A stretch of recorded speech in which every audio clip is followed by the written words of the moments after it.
જો એક વખત તમે આ રીતે ચીઝ ગોટાળા ઢોસા અને પેપર ઢોસા અને ચટણી જો ઘરે બનાવતા શીખી જશો ને, તો બહાર કરતાં પણ ઘરે વધારે મજા આવશે બનાવવાની અને ખાવાની. તો જરૂરથી વિડીયોને એન્ડ સુધી જોતા રહેજો. તો સૌથી પહેલાં આપણે એક મિક્સર જાર લઈ લેશું. તેમાં મેં આ રીતનો રવો લીધેલો છે. થોડો મોટો દાણો છે એટલે હું મિક્સર જારમાં એડ કરી રહી છું. તમારે જો બારીક દાણો હોય આના કરતાં પણ, તો તમારે આ સ્ટેપ સ્કીપ કરવાનું છે. તો 3 વાટકી જેટલો મેં રવો લીધેલો છે અને તેને મિક્સર જારમાં એડ કરીને આપણે આ રીતે ગ્રાઇન્ડ કરી લેશું. થોડી વાર ગ્રાઇન્ડ કરીશું એટલે થોડો બારીક દાણો થઈ જશે. હવે આ રીતે થઈ ગયો છે તો તેમાં આપણે 1 વાટકી, જે વાટકીના માપથી રવો લીધો હતો એ જ વાટકીના માપથી આપણે ચણાનો લોટ લઈ લેશું. તો ચણાનો લોટ મેં અહીંયા 1 વાટકી લીધેલો છે. તેમાં થોડા-થોડા લમ્પ્સ છે એટલે કે નાની-નાની ગોળીઓ છે. એટલા માટે મેં અહીંયા એક વખત ફેરવી લીધેલું છે. જો તમારે આ રીતના લમ્પ્સ કે એમનેમ ફાઇન એવો હોય ચણાનો લોટ તો તમારે એ સ્ટેપ સ્કીપ કરવું. આ રીતે કરવાથી શું થાય એકદમ મસ્ત એવું મિક્સ થઈ જશે. હવે એક બાઉલમાં કાઢીને તેમાં 1.5 વાટકી જેટલી છાશ એડ કરીશું. મીડિયમ એવી ખાટી એવી લેવાની છે. હવે આપણે એડ કરીને સરસ રીતે મિક્સ કરીશું અને બાકીનું હવે આપણે પાણી યુઝ કરીશું. તો થોડું-થોડું પાણી એડ કરતા જઈને આ રીતનું આપણે બેટર તૈયાર કરવાનું છે.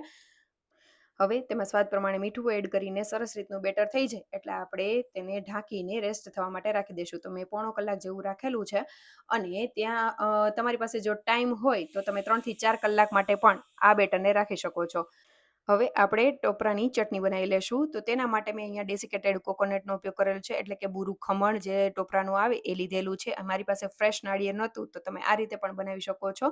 ચણાની દાળ 1/4 કપ જેટલી આશરે મેં એડ કરેલી છે અને તેમાં સ્વાદ પ્રમાણે મીઠું, 7 થી 8 મીઠા લીમડાના પાન અને તીખાશ પ્રમાણે મરચું એડ કરેલું છે અને સરસ રીતે આ રીતે ગ્રાઇન્ડ કરી લેશું. તમે જોઈ શકો છો કે આ રીતની આપણે કન્સિસ્ટન્સી રાખીશું. હવે તેને સાઈડમાં રાખી દેશું અને ત્યાં સુધીમાં આપણે ગોટાળાની પ્રિપેરેશન કરી લેશું. તો ગોટાળો એટલો ટેસ્ટી બનશે ને કે એક વખત મારી રીતે વઘાર કરી જોજો. બહુ જ મસ્ત એવો લાગશે. અને ઘરે સરળતાથી અને ફટાફટ તૈયાર થઈ જાય છે. તો એક ડુંગળીને બારીક કટ કરેલી છે અને 1 થી 1.5 ટમેટું મેં ચોપરમાં ચોપ કરી લીધેલું છે. હવે થોડું લસણ, આદું અને મરચાંને આ રીતે આપણે ખાંડી લેશું. સાઈડમાં મેં 2 જોડી જેટલી પાલક લીધેલી હતી. તેને ધોઈને, લૂછીને આ રીતે તેને બારીક એવી કટ કરી લેશું. એક થોડું એવું શિમલા મરચું આપણે બારીક કટ કરી લેશું અને હવે આપણે એક કઢાઈ લઈ લેશું. તેમાં તેલ ગરમ કરવા માટે મૂકીશું. થોડું એવું બટર એડ કરીશું.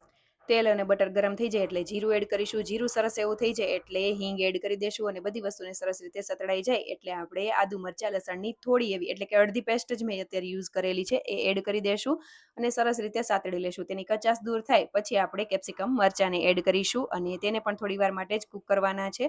હવે ડુંગળીને એડ કરી દેશું. સાથે થોડું એવું મીઠું એડ કરીશું જેથી કરીને જલ્દીથી તે કૂક થઈ જાય. તો ડુંગળી ટ્રાન્સપરન્ટ થઈ જાય એટલે આપણે તેમાં પાલકને એડ કરી દેશું અને પાલકને આ રીતે તેલમાં ચોળવીશું એટલે સરસ એવી તે પણ એકદમ સરસ એવી લચકા જેવી તૈયાર થઈ જશે અને શ્રિંક થઈ જશે. હવે બચેલી જે અડધી આદુ, મરચાં, લસણની પેસ્ટ હતી ને મેં અત્યારે એડ કરેલી છે. હવે બધી વસ્તુને સરસ રીતે તેલ છૂટું પડવા લાગે અને આ રીતે થઈ જાય એટલે આપણે ટમેટાની પ્યુરી એડ કરીશું. થોડું એવું મીઠું અને પાઉંભાજી મસાલો એડ કરેલો છે. ત્યારબાદ આ ઘરે બનાવેલો ગરમ મસાલો છે તે એડ કરી દેશું. લાલ મરચું પાવડર, ધાણા જીરા પાવડર, હળદર પાવડર એડ કરીને સરસ રીતે બધી વસ્તુને મિક્સ કરી લેશું.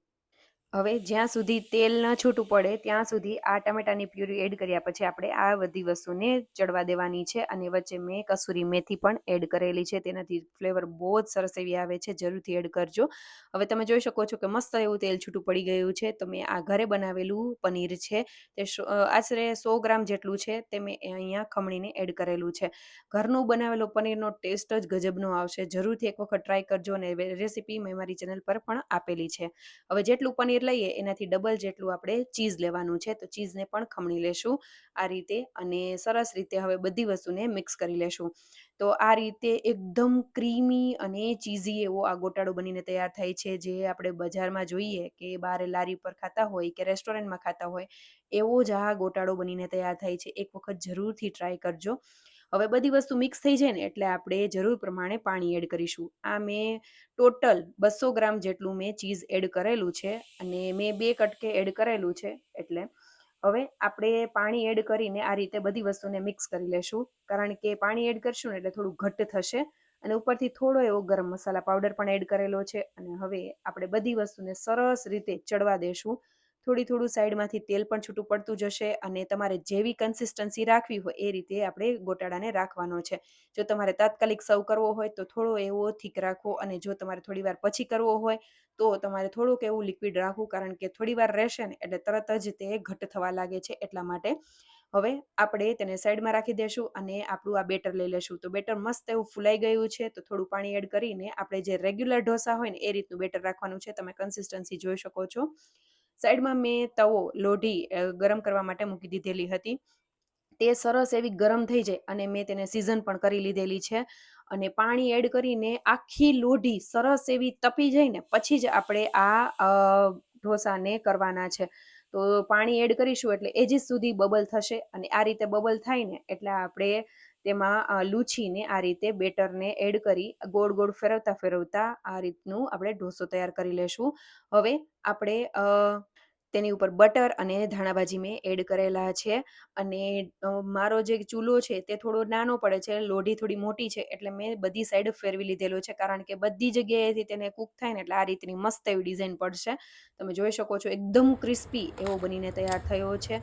અવાજ પણ તમે સાંભળી શકો છો. બહુ મસ્ત એવા ક્રિસ્પી એવા આ ઢોસા બનીને તૈયાર થાય છે. તમારે સોફ્ટ તો બધાયથી બની છે, ક્રિસ્પી બનાવવાને એ એક મેઇન ટાસ્ક હોય છે.